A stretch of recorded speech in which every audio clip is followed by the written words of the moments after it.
সিরিয়ার রাজধানী দামেস্কে ভয়াবহ হামলা চালিয়েছে ইসরায়েলি সামরিক বাহিনী। আবাসিক ভবনে চালানো এই হামলায় 15 জন নিহত হয়েছেন। তবে ইসরায়েল অবশ্য দাবি করেছে তারা সামরিক লক্ষ্যবস্তুতে এই হামলা চালিয়েছে। শুক্রবার 15 নভেম্বর এক প্রতিবেদনে এই তথ্য জানিয়েছেন বার্তা সংস্থা রয়টার্স।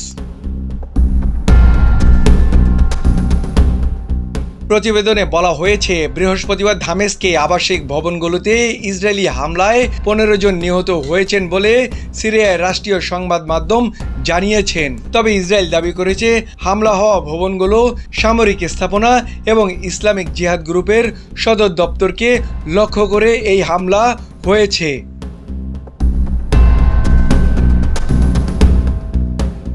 সিরিয়ার একটি সামরিক সূত্রের বরাত দিয়ে নিউজ এজেন্সি সানা জানিয়েছেন, সিরিয়ার রাজধানী পশ্চিমে মাজেহ এবং কুদ্দুসায়ার শহরতলিতে বেশ কয়েকটি ভবনকে লক্ষ্যবস্তু করা হয়।